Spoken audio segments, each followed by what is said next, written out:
Yo, what's going on YouTube? Welcome to the vlog. Just chilling out before training and hanging out in the sun with the cat. This is his little morning chill spot when it is sunny. Absolutely gets roasting because of this big window. Also not the best idea to sit next to him while he's shedding fur as it's summer, especially on black joggers, which shows up pretty bad.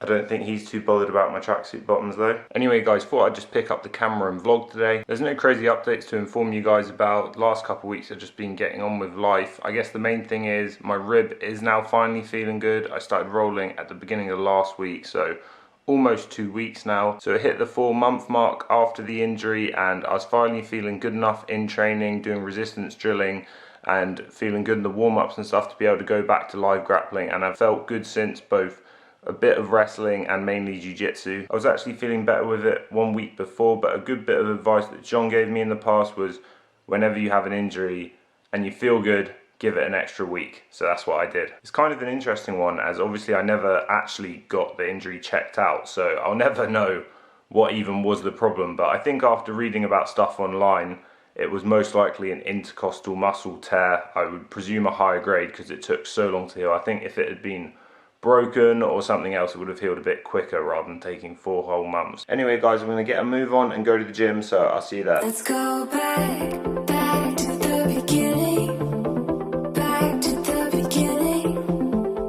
We can't starting what we finished, starting what we finished, we could. Drove me crazy, so I had to go and call you out. Got complacent like you didn't give a care about a love. When I had to give up, couldn't let you go, could never pull the trigger, no. Okay guys, so today we're going to do a bit of cage wrestling, just talking about a few key concepts. We're going to mainly talk about being with your back to the cage. Firstly, we're going to talk about the difference between overhooks and underhooks. You probably hear someone like Dominic Cruz talking about it a lot in like the UFC commentary, but a lot of the time the underhook is going to kind of be the main battle when you're on the cage. So you might have an overhook to stop the person going around and taking your back, but you're going to have to be digging underhooks to make sure that they're not dropping down onto your legs or getting in too tight. And as well as the underhook, there's a difference between having someone in close on your arm, so like a shallow underhook, which is just going to end up getting my back and shoulder pinned on the cage, and a deep underhook where I've actually got my shoulder position in and I can use that to turn the person or to kind of manipulate their position. The next point that's going to support this is talking about head positioning. So again, as an underhook, this is going to basically revolve on me working on the inside of my partner, much like jiu-jitsu, just having any type of inside frame. If I've got an underhook and say an overhook, like a 50-50 type position, I'm normally going to want my head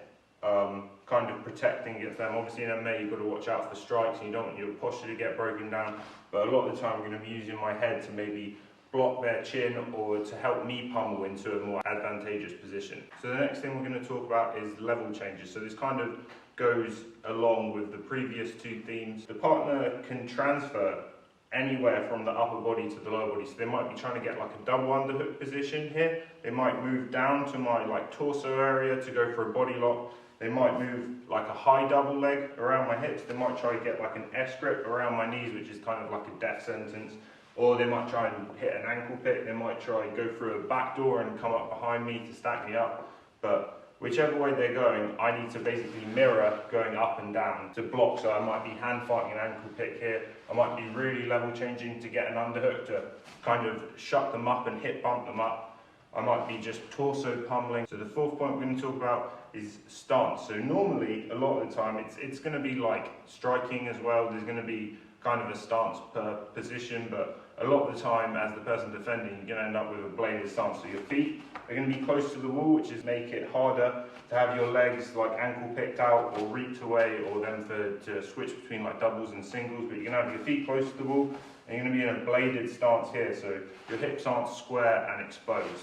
So I'm going to be here, and a lot of the time I'm just going to be working and switching, and anytime they come underneath, I'm going to do that here. I'm going to drop down with them. If like I was on the ground, and a lot of the time, like you see like Khabib or someone, they tie up their legs and their hips so they can't stand back up. If you can, you're going to move back to the wall, and then eventually, it's really hard to stand up from here. You're going to have to come to some form of bladed stance to get back up. So the last theme for today, guys, is going to be about your back positioning. So you normally want to keep your back off the cage. You can come a bit squarer sometimes. I wouldn't really advise this too often, because anytime you have your back square, you can kind of get your frames in good with your arms, but this normally takes your feet away from the cage and makes you more susceptible to have your legs being taken out via various attacks. Anytime I'm being pinned to the cage, that's keeping my posture. It's going to stop me angling off out like I'm getting pinned. It's the same as jiu-jitsu really. When you're on the ground,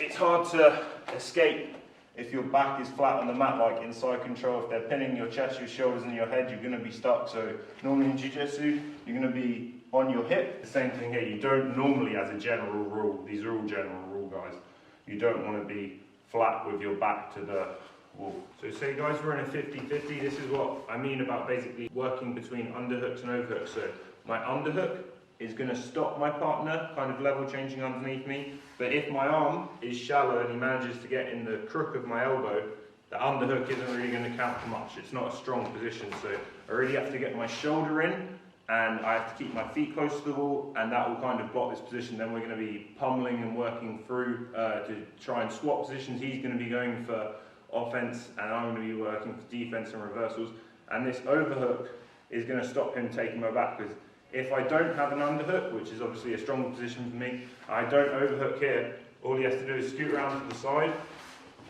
and take my back. So like I was saying, on top of this is head position. So if I want to and I can start getting to this inside position here, I can start framing.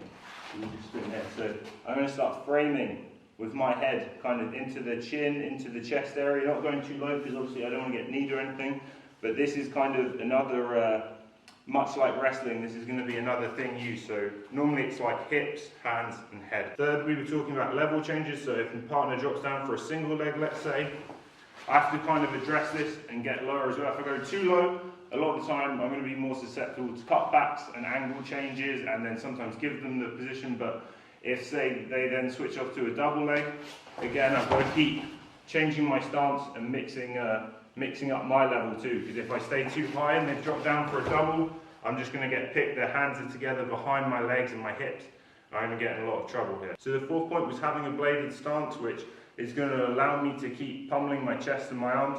Like I was saying, as an example, if my stance is square and my feet come away from the cage, all my partner has to do now is get their leg in. They can go for an inside or an outside trip. They can now change off.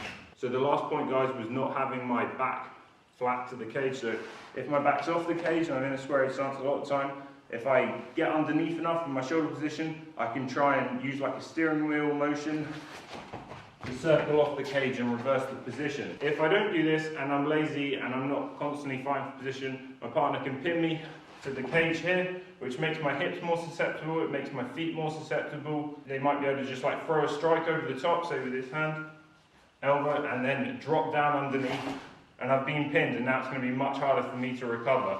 Or, say now, if they keep me pinned in, my back's flat, this underhook becomes a lot harder to use. So if I try and reverse off and they've got this shoulder pin, so I'm square, I'm going to have to really try and go to a different position instead. It's a lot harder work. Okay guys, so it's a little later on. Training is now done, got some good work in, and currently just enjoying the sun before I get into the car. It's about 20 degrees, literally perfect weather, nice little breeze going on, enjoying some agua, the simple things in life. Water tastes better when it's sunny. Everything's better when it's sunny. This will probably seem weird to a few people. I don't know why, but I find this amount of curb separation from my car wheels to be quite satisfying. Okay guys, made it back home now. Had to stop off to get some food. So everything I got is kind of a convenience item. Just some barbecue chicken, some Mexican chicken, lots of chicken going on, some honey roast ham, that's really good.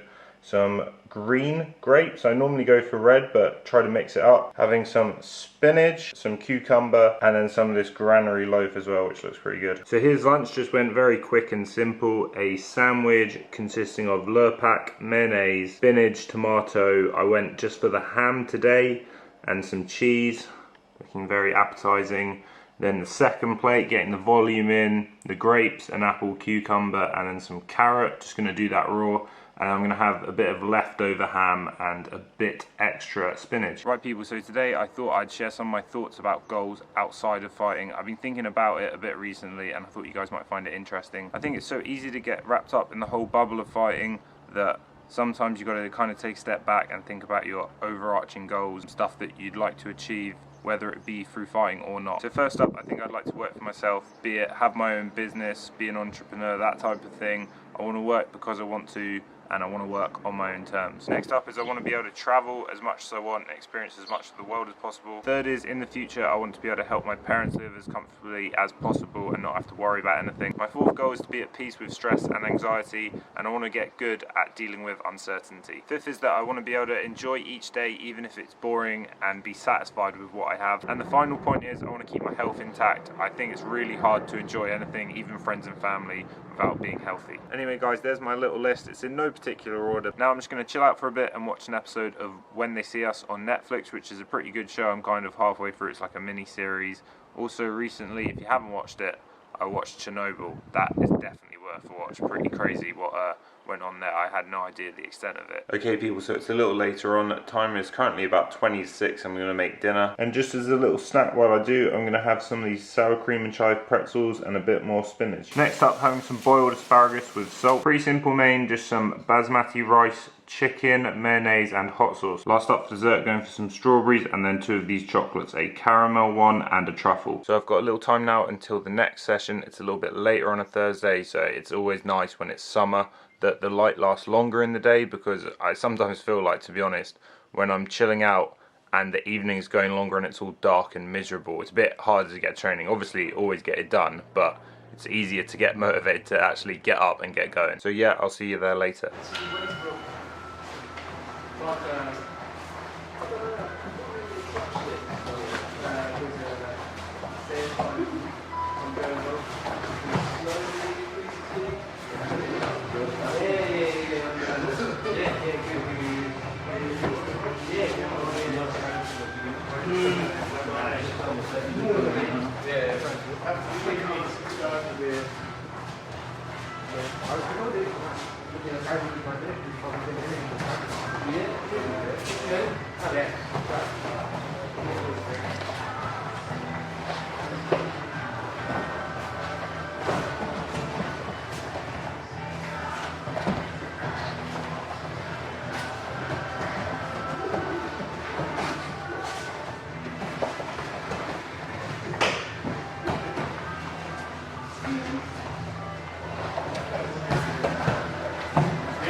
This is my last day here. I'm going to taxes BJJ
Back home after training now, it's about 10 to 11. Got a good session in tonight. The technique was pretty much omoplata variations, but I thought I'd show a couple of my rolls as obviously I've been injured and haven't been able to show any in a while. If you guys enjoyed that, please give the video a thumbs up. Anyway guys, that's going to do it for today. I'll see you in the next video. Peace.